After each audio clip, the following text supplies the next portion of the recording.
وہ ایک گمنام کو اپنی پیش گوئی کے مطابق ایک عظیم الشان جماعت بنا دیتا ہے۔ وہ تمام مستعد لوگوں کو اس کی طرف کھینچتا ہے۔ وہ اس گمنام کو ایسی شہرت دیتا ہے کہ کبھی اس کے باپ دادوں کو نصیب نہ ہوئی۔ وہ ہر میدان میں اس کا ہاتھ پکڑتا ہے اور ہر ایک جنگ میں اس کو فتح دیتا ہے اور ایک دنیا کو اس کا غلام کرتا ہے اور لاکھوں انسانوں کو اس کی طرف کھینچ لاتا ہے اور اس کی تعلیم ان کے دلوں میں بٹھا دیتا ہے اور روح القدس سے ان کی مدد کرتا ہے۔ وہ اس کے دشمنوں کا دشمن اور اس کے دوستوں کا دوست ہو جاتا ہے اور اس کے دشمن سے وہ آپ لڑتا ہے۔ اسی لیے میں نے کہا ہے کہ راست باز کی معجزانہ زندگی آسمان و زمین سے زیادہ خدا تعالیٰ کے وجود پر دلالت کرتی ہے،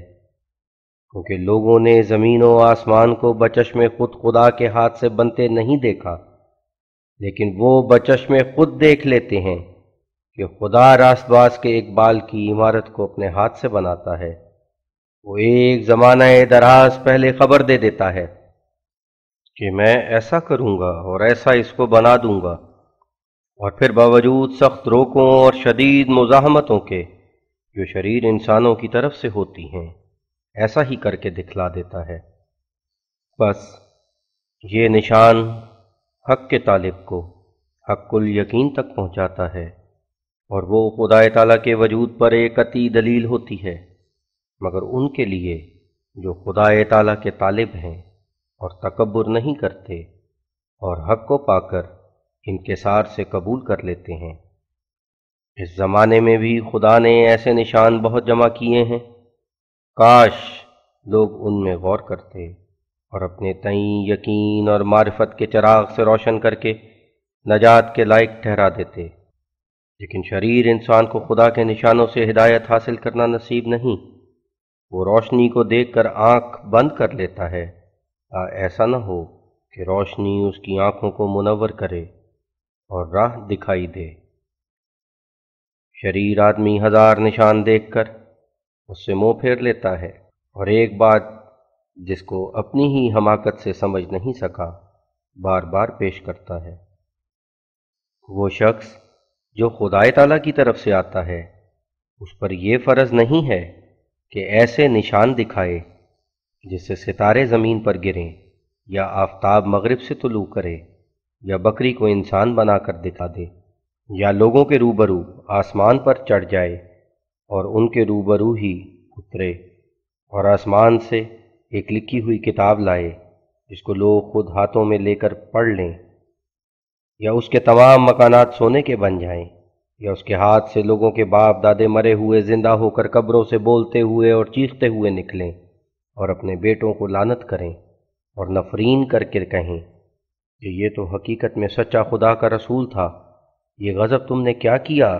کہ اس کے منکر ہو گئے۔ ہم بچشم خود دیکھ آئے ہیں کہ اس پر ایمان لانے والا سیدھا بہشت کی طرف جاتا ہے اور اس سے منکر رہنے والا نہایت ذلیل حالت میں دوزخ میں ڈالا جاتا ہے۔ اور شہر میں جلسے کریں اور تمام منکروں کو ان جلسوں میں بلائیں اور اپنی اولاد کو کہیں کہ تم جانتے ہو کہ ہم تمہارے باپ دادا ہیں، اور تم جانتے ہو کہ ہم کس قدر اس شخص کے دشمن تھے، لیکن جب ہم مر گئے تو اس کی دشمنی کی وجہ سے ہم دوزخ میں ڈالے گئے۔ دیکھو ہمارے بدن آگ میں جھلسے ہوئے اور سیاہ ہو رہے ہیں، اور تمہارے روبرو ہم قبروں میں سے نکلے ہیں تاہم گواہی دیں کہ یہ شخص خدا کی طرف سے اور سچا نبی ہے۔ یاد رکھو کہ ایسے لیکچر کبھی مردوں نے قبروں میں سے نکل کر نہیں دیے، اور کبھی اور کسی زمانے میں ایسے جلسے نہیں ہوئے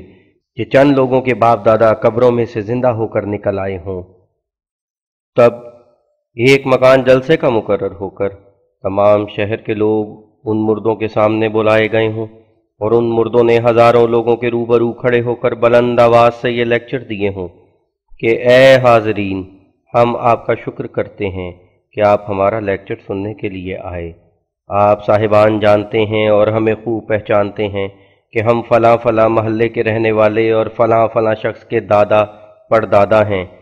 اور چند سال ہوئے کہ ہم طاعون سے یا ہیضے سے یا کسی اور بیماری سے فوت ہو گئے تھے، اور آپ لوگ ہمارے جنازے میں شریک تھے، اور آپ لوگوں نے ہی ہمیں دفن کیا تھا یا پھونک دیا تھا۔ پھر بعد اس کے آپ صاحبوں نے اس بزرگ نبی کو جو ہمارے سامنے صدر نشینی کی کرسی کو زیب دے رہا ہے نہایت تحقیر سے رد کیا اور اس کو جھوٹا خیال کیا، اور اس سے چاہا کہ معجزے کے طور پر چند مردے زندہ ہوں، تب اس کی دعا سے ہم زندہ ہو گئے جو اس وقت آپ صاحبوں کے سامنے کھڑے ہیں۔ صاحبان، آنکھیں کھول کر دیکھ لو کہ ہم وہی ہیں، اور ہم سے ہمارے پورے قصے پوچھ لو، اور اس وقت زندہ ہو کر ہم چشم دید گواہی دیتے ہیں کہ یہ شخص در حقیقت سچا ہے، اور ہم اس کے نہ ماننے کی وجہ سے دوزخ میں جلتے ہوئے آئے ہیں۔ سو ہماری گواہی چشم دید گواہی ہے، اس کو قبول کرو تا تم دوزخ سے بچ جاؤ۔ اب کیا کوئی کانشس، کوئی ضمیر، کوئی نور قلب قبول کرتا ہے کہ ایسا لیکچر کسی مردے نے زندہ ہو کر دیا اور پھر لوگوں نے قبول نہ کیا؟ بس جو شخص اب بھی نہیں سمجھتا کہ نشان کس حد تک ظاہر ہوتے ہیں وہ خود مردہ ہے۔ اگر نشانوں میں ایسے لیکچر مردوں کی طرف سے ضروری ہیں تو پھر ایمان کا کچھ فائدہ نہیں، کیونکہ ایمان اس حد تک ایمان کہلاتا ہے کہ ایک بات من وجہ ظاہر ہو اور من وجہ پوشیدہ بھی ہو، یعنی ایک باریک نظر سے اس کا ثبوت ملتا ہو، اور اگر باریک نظر سے نہ دیکھا جائے تو سرسری طور پر حقیقت پوشیدہ رہ سکتی ہو۔ لیکن جب سارا پردہ ہی کھل گیا تو کون ہے کہ ایسی کھلی بات کو قبول نہیں کرے گا؟ سو معجزات سے وہ امور خارق عادت مراد ہیں جو باریک اور منصفانہ نظر سے ثابت ہوں، اور بجز معیدان الہی دوسرے لوگ ایسے امور پر قادر نہ ہو سکیں۔ اسی وجہ سے وہ امور خارق عادت کہلاتے ہیں، مگر بدبخت ازلی ان معجزانہ امور سے فائدہ نہیں اٹھا سکتے، جیسا کہ یہودیوں نے حضرت مسیح علیہ السلام سے کئی معجزات دیکھے مگر ان سے کچھ فائدہ نہ اٹھایا، اور انکار کرنے کے لیے ایک دوسرا پہلو لے لیا کہ ایک شخص کی بعض پیشگوئیاں پوری نہیں ہوئیں، جیسا کہ 12 تختوں کی پیشگوئی جو حواریوں کے لیے کی گئی تھی، ان میں سے ایک مرتد ہو گیا۔ یہودیوں کا بادشاہ ہونے کا دعویٰ بے بنیاد ثابت ہوا، اور پھر تعویل کی گئی کہ میری مراد اس سے آسمانی بادشاہت ہے، اور یہ بھی پیشگوئی حضرت مسیح نے کی تھی کہ ابھی اس زمانے کے لوگ زندہ ہوں گے کہ میں پھر دنیا میں آؤں گا، مگر یہ پیشگوئی بھی صریح طور پر جھوٹی ثابت ہوئی۔ اور پھر پہلے نبیوں نے مسیح کی نسبت یہ پیشگوئی کی تھی کہ وہ نہیں آئے گا جب تک کہ الیاس دوبارہ دنیا میں نہ آ جائے، مگر الیاس نہ آیا، اور یسوع ابن مریم نے یوں ہی مسیح موعود ہونے کا دعویٰ کر دیا، حالانکہ الیاس دوبارہ دنیا میں نہ آیا۔ اور جب پوچھا گیا تو الیاس موعود کی جگہ یوحنا یعنی یحییٰ نبی کو الیاس ٹھہرا دیا تاکہ کسی طرح مسیح موعود بن جائے، حالانکہ پہلے نبیوں نے آنے والے الیاس کی نسبت ہرگز یہ تعویل نہیں کی، اور خود یوحنا نبی نے الیاس سے مراد وہی الیاس مراد رکھا جو دنیا سے گزر گیا تھا، مگر مسیح نے یعنی یسوع بن مریم نے اپنی بات بنانے کے لیے پہلے نبیوں اور تمام راست بازوں کے اجماع کے برخلاف الیاس آنے والے سے مراد یوحنا اپنے مرشد کو قرار دے دیا، اور عجیب یہ کہ یوحنا اپنے الیاس ہونے سے خود منکر ہے، مگر تاہم یسوع ابن مریم نے زبردستی اس کو الیاس ٹھہرا ہی دیا۔ اب سوچنے کی بات ہے کہ یہودیوں نے حضرت مسیح علیہ السلام کے نشانوں سے کچھ بھی فائدہ نہ اٹھایا، اور اب تک کہتے ہیں کہ اس سے کوئی معجزہ نہیں ہوا، صرف مکر و فریب تھا۔ اسی لیے حضرت مسیح کو کہنا پڑا کہ اس زمانے کے حرام کار مجھ سے معجزہ مانگتے ہیں، انہیں کوئی معجزہ دکھایا نہیں جائے گا۔ در حقیقت معجزات کی مثال ایسی ہے جیسے چاندنی رات کی روشنی جس کے کسی حصے میں کچھ بادل بھی ہو، مگر وہ شخص جو شب کور ہو، جو رات کو کچھ دیکھ نہیں سکتا، اس کے لیے یہ چاندنی کچھ مفید نہیں۔ ایسا تو ہرگز نہیں ہو سکتا اور نہ کبھی ہوا کہ اس دنیا کے معجزات اسی رنگ سے ظاہر ہوں جس رنگ سے قیامت میں ظہور ہوگا۔ مثلاً 200-300 مردے زندہ ہو جائیں اور بہشتی پھل ان کے پاس ہوں، اور دوزخ کی آگ کی چنگاریاں بھی پاس رکھتے ہوں، اور شہر بشہر دورہ کریں، اور ایک نبی کی سچائی پر جو قوم کے درمیان ہو گواہی دیں، اور لوگ ان کو شناخت کر لیں کہ در حقیقت یہ لوگ مر چکے تھے اور اب زندہ ہو گئے ہیں، اور وعظوں اور لیکچروں سے شور مچا دیں کہ در حقیقت یہ شخص جو نبوت کا دعویٰ کرتا ہے سچا ہے، سو یاد رہے کہ ایسے معجزات کبھی ظاہر نہیں ہوئے اور نہ آئندہ قیامت سے پہلے کبھی ظاہر ہوں گے، اور جو شخص دعویٰ کرتا ہے کہ ایسے معجزات کبھی ظاہر ہو چکے ہیں وہ محض بے بنیاد قصوں سے فریب خوردہ ہے اور اس کو سنت اللہ کا علم نہیں۔ اگر ایسے معجزات ظاہر ہوتے تو دنیا نہ رہتی اور تمام پردے کھل جاتے اور ایمان لانے کا ایک ذرہ بھی ثواب باقی نہ رہتا۔ یاد رہے کہ معجزہ صرف حق اور باطل میں فرق دکھلانے کے لیے اہل حق کو دیا جاتا ہے، اور معجزے کی اصل غرض صرف اس قدر ہے کہ عقل مندوں اور منصفوں کے نزدیک سچے اور جھوٹے میں ایک مابہل امتیاز قائم ہو جائے، اور اسی حد تک معجزہ ظاہر ہوتا ہے کہ جو مابہل امتیاز قائم کرنے کے لیے کافی ہو، اور یہ اندازہ ہر ایک زمانے کی حاجت کے مناسب حال ہوتا ہے، اور نیز نوعیت معجزہ بھی حسب حال زمانہ ہی ہوتی ہے۔ یہ بات ہرگز نہیں ہے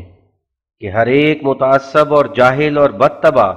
وہ کیسا ہی مصلحت الہیہ کے برخلاف اور قدرت ضرورت سے بڑھ کر کوئی معجزہ مانگے تو وہ بہرحال دکھلانا ہی پڑے۔ یہ طریق جیسا کہ حکمت الہیہ کے برخلاف ہے، ایسا ہی انسان کی ایمانی حالت کو بھی مضر ہے، کیونکہ اگر معجزات کا حلقہ ایسا وسیع کر دیا جائے کہ جو کچھ قیامت کے وقت پر موقوف رکھا گیا ہے وہ سب دنیا میں ہی بذریعہ معجزہ ظاہر ہو سکے تو پھر قیامت اور دنیا میں کوئی فرق نہ ہوگا،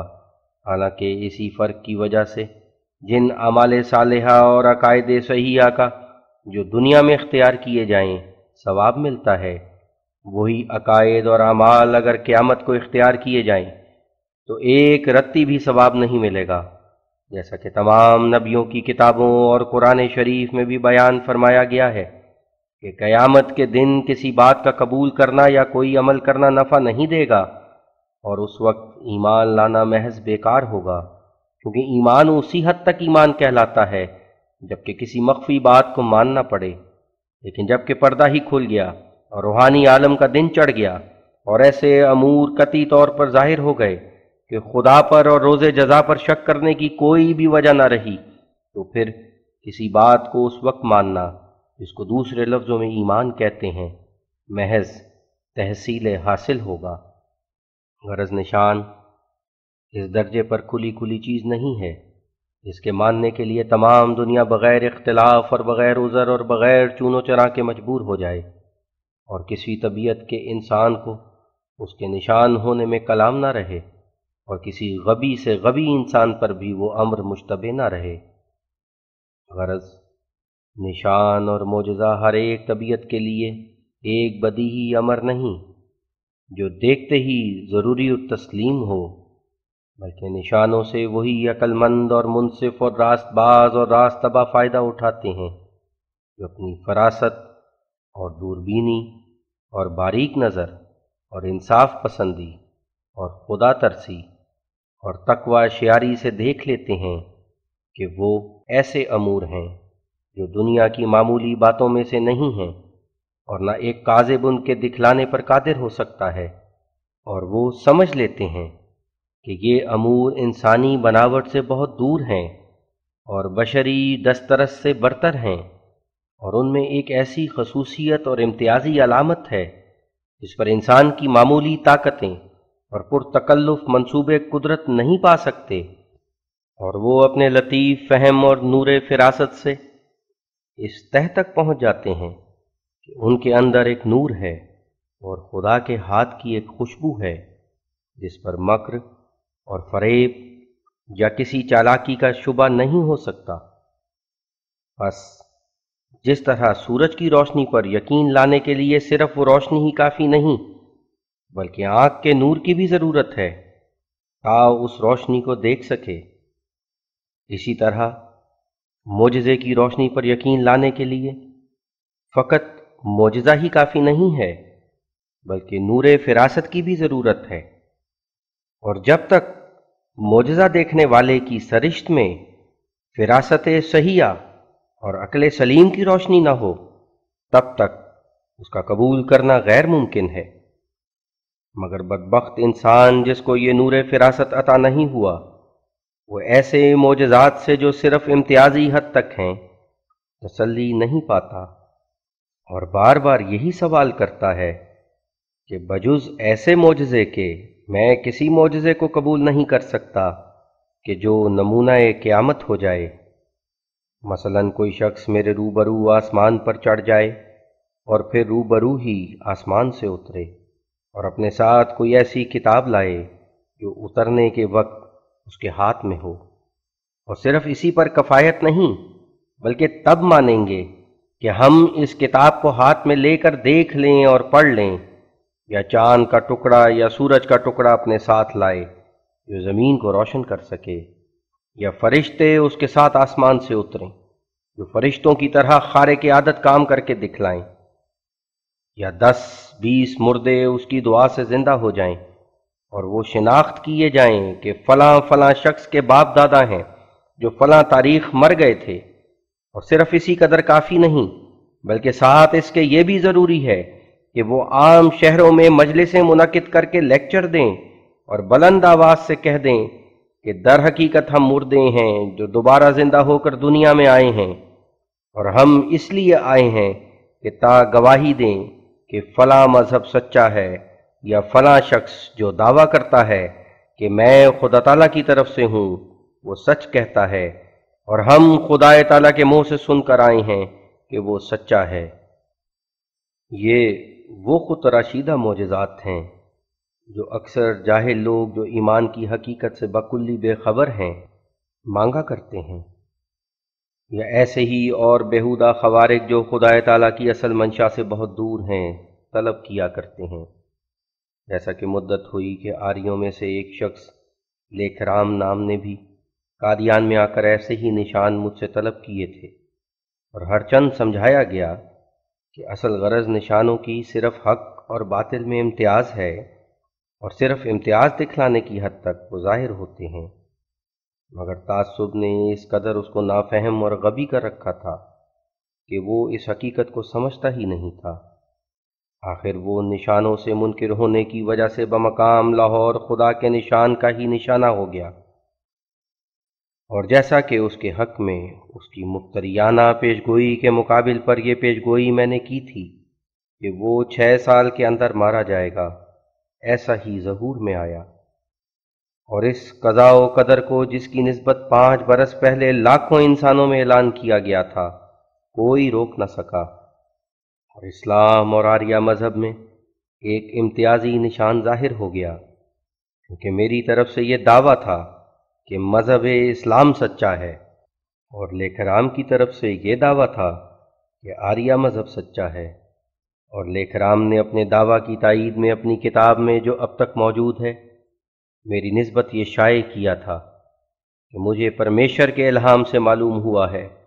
کہ یہ شخص 3 برس میں ہیضے کی بیماری سے فوت ہو جائے گا، اور اس کے مقابل پر میں نے خدا تعالیٰ سے واقعی اطلاع پا کر یہ اشتہار دیا تھا کہ لیکھرام 6 برس کے اندر مارا جائے گا، اور اس کے مارے جانے کا دن اور تاریخ مقرر کر دی تھی۔ چنانچہ ایسا ہی ظہور میں آیا۔ یہ امتیازی نشان ہے جو مذہب اسلام کی سچائی پر گواہی دیتا ہے، لیکن افسوس کہ آریہ صاحبوں نے اس سے کوئی فائدہ نہ اٹھایا۔